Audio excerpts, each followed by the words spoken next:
तो 66 में भगवान बताते हैं हाउ टू अटेन सैटिस्फैक्शन। नास्ति बुद्धि अयुक्तस्य नाचायुक्तस्य भावनः नाच अभावयन्तः शान्तिः अशान्तस्य कुतः सुखम्। Okay, translation. One who is not connected with the Supreme in Krishna consciousness can have neither transcendental intelligence nor a steady mind, without which there is no possibility of peace. And how can there be any happiness without peace? तो ये भी एक important verse है जहाँ पर भगवान कहते हैं कि नास्ति बुद्धि अयुक्तस्य, जिसका बुद्धि डिस्कनेक्टेड, नाच युक्तस्य भावना, जिसका भावना भी भगवान से डिस्कनेक्ट है और मन जो है भगवान से डिस्कनेक्ट है। नाच अभावयन्तः शांति, तो उसको जगह शांति प्राप्त नहीं होगा। अशांतस्य कुतः सुखम्, अशांत जब मन रहता है सुख प्राप्त करना डिफिकल्ट है। तो सुख जो है directly proportional to peace of mind, मन का स्थिरता। तो मन स्थिर है तो सुख का अनुभव आप कर सकते हैं, और मन अस्थिर है तो सुख का अनुभव हम नहीं कर सकते। तो सुख ऐसी चीज है जो कि आपके भीतर ही, बाहर से ढूंढने की आवश्यकता नहीं, आपके भीतर ही। उसको क्या कहते हैं? आत्मा कहते हैं, परमात्मा कहते हैं। आप ही सुख, सुख जो बाहर से ढूंढता है वो पागल है,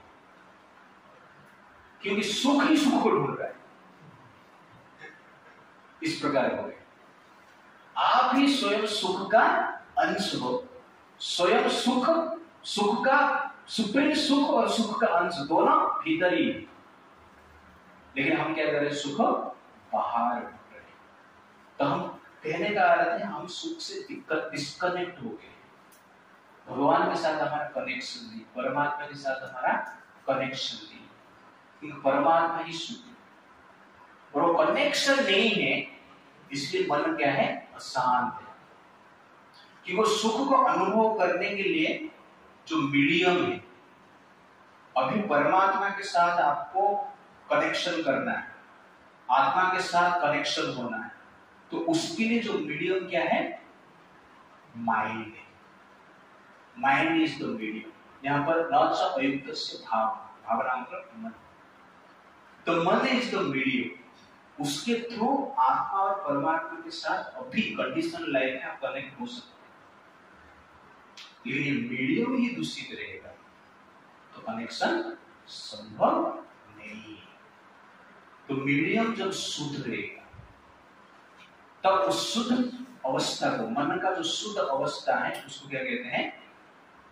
शांति कहते हैं, स्थिरता कहते हैं।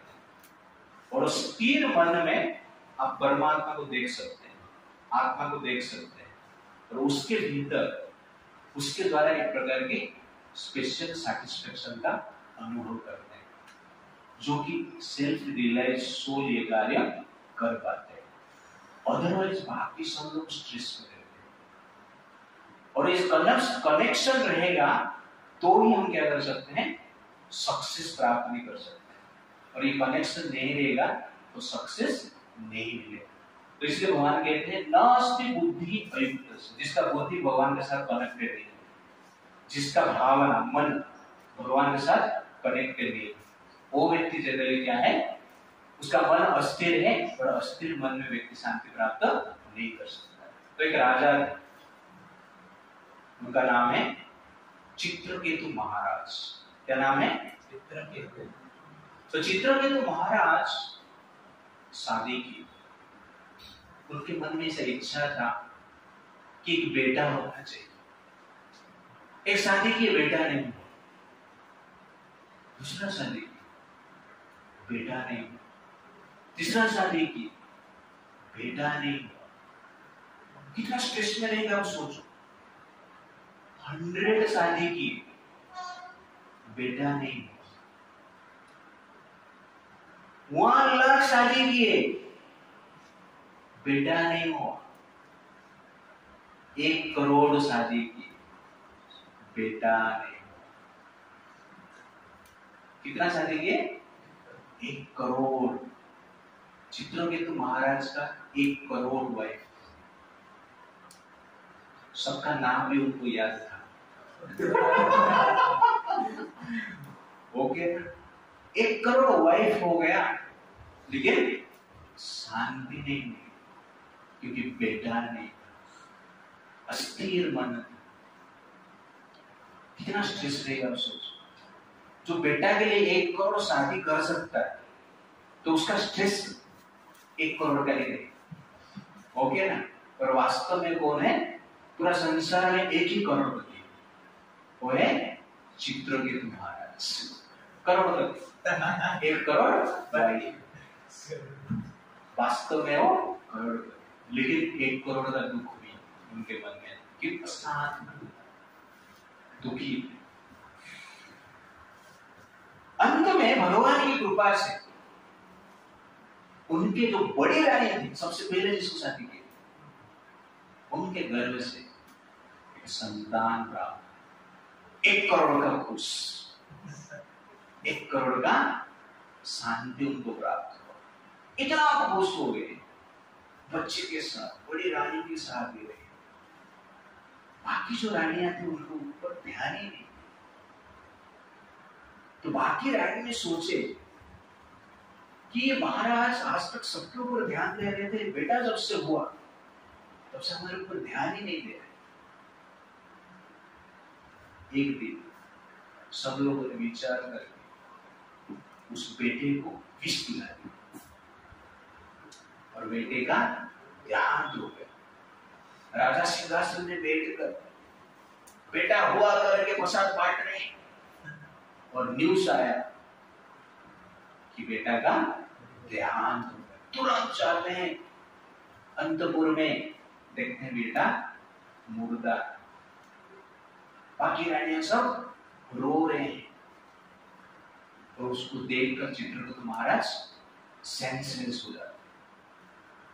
कुछ समय के बाद चेतना आता है, तो पागल जैसे वो रोते हैं, और भगवान को कहते हैं आपने मुझे ऐसा संतान क्यों दिया? पहले संतान नहीं था, जो स्ट्रेस नहीं था, उससे ज्यादा स्ट्रेस अभी। संतान होकर देहांत हो गया, मेरे जीने का कोई लाभ नहीं, मुझे भी विष पान करके मर जाना चाहिए। इस प्रकार वो तड़प रहे हैं, रो रहे हैं, स्ट्रेस में परेशान। उस समय में नारद मुनि और पर्वत मुनि दोनों चित्रकेतु महाराज के पास आ गए। तो आप सोचिए चित्रकेतु महाराज कौन है? जिसका कनेक्शन नारद मुनि के साथ है, जिसका कनेक्शन पर्वत मुनि के साथ है। तो नारद मुनि मतलब फुल सैटिस्फाइड, पर्वत मुनि मतलब फुल सैटिस्फाइड, और उनके जो शिष्य चित्रकेतु महाराज इन फुल एंजाइटी। अंडरस्टैंड? इतना बड़ा कनेक्शन, फिर भी चिंता। तो नारद मुनि पूछते आपको क्या चाहिए, आपको कैसे शांति मिलेगा? बेटे को चिंता करो, मुझे शांति मिलेगा। तो बेटे को जिंदा करते हैं नारद मुनि और पर्वत मुनि मिलकर। उसके बाद वो बेटा कहता है कि हे चित्रकेतु महाराज, इस संसार में कोई किसका बेटा नहीं, कोई किसका पिता नहीं। आपको लग रहा है कि मैं आपका बेटा हूं, लेकिन मैंने ऐसा बहुत पिता को देखा है, और बहुत बेटे का भी पिता बन चुका है। इस संसार एक माया है। तो इस प्रकार प्रवचन थोड़ा देते हैं, और उसके बाद बच्चा मर जाता है। बट उस समय पे चित्रकेतु महाराज एक प्रकार के स्पिरिचुअल प्लेटफॉर्म में आ चुके हैं, क्योंकि उनका जो बुद्धि है नास्ति बुद्धि अयुक्तस्य। उनका बुद्धि अभी भगवान के साथ कनेक्टेड है, ज्ञान के साथ कनेक्टेड है, वास्तवता क्या है उनको समझ में आता है। तो उस समय लोग विचार करते हैं कि मुझे संसार त्याग करना है, 1 करोड़ वाइफ को त्याग करना है। और चित्रकेतु महाराज 1 करोड़ वाइफ को त्याग करते हैं, लेकिन खुश रहते हैं। 1 वाइफ को त्याग करना कितना कष्ट है, 1 करोड़ वाइफ को त्याग करते हैं और इतना खुश रहते हैं कि भगवान विष्णु संतुष्ट होकर, उनका कनेक्शन, उनका प्रेम से संतुष्ट होकर एक एयरप्लेन देते हैं और उस एयरप्लेन में वो घूमते हैं, भगवान का गुणगान करते हैं। अभी उनका जो चेतना है, मन है, बुद्धि है, किसके साथ कनेक्टेड है? विष्णु के साथ कनेक्टेड। करोड़पति के नहीं, करोड़ वाइफ के साथ नहीं, बेटा के नहीं, राज्य के प्रति नहीं, किसके प्रति है? कृष्ण के साथ। वो स्पेशल विमान में घूम रहे हैं इधर चारों ओर। घूमते घूमते एक बार कैलाश पर्वत के पास जाते हैं और वहां पर देख रहे हैं शिव जी प्रवचन कर रहे हैं, भागवतम क्लास कर रहे हैं और हजार हजार ऋषि मुनि सन्यासी नागा बाबा भूत प्रेत वहां बैठकर शिव जी का भागवतम सुन रहे हैं। और सबसे आश्चर्य है, शिव जी एक आसन के ऊपर बैठे हैं, बर्फ का आसन है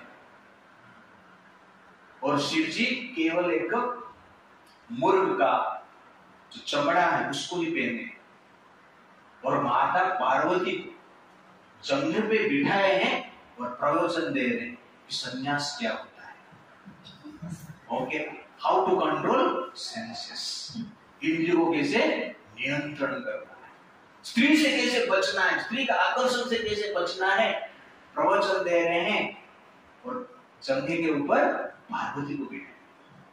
चित्रकेतु महाराज एयरप्लेन में ये सब देख रहे हैं। तो चित्रकेतु महाराज का जो एयरप्लेन था, आजकल का टीन का डब्बा नहीं, वो खुला था, उसमें लेक था, उसमें गार्डन था, ओके ना, तो सब कुछ गाड़ी वहां पे, घर भी था। तो इस प्रकार का उसमें घूमते थे और वो घूमते थे तो उनके साथ म्यूजिक पार्टी, बैंड पार्टी, जो भी प्रवचन करने के लिए जो चाहिए, गाना गाने के लिए क्या पॉपस्टार और सब कुछ फैसिलिटी था म्यूजिक का। ऐसे एयरप्लेन में घूम रहे थे और ये देखकर आश्चर्यचकित हो जाते हैं और शिव जी को देखकर हंसते हैं और कहते हैं, शिव जी को देखो, स्त्री को जंगल में बिठाकर गोद में लेकर प्रवचन कर रहे हैं। तो उनका भावना था शिव जी कितना महान है, ये ऐसे भी कर सकते हैं। पार्वती जी उल्टा नहीं, मेरे पति का अपमान कर रहे, श्राप देते,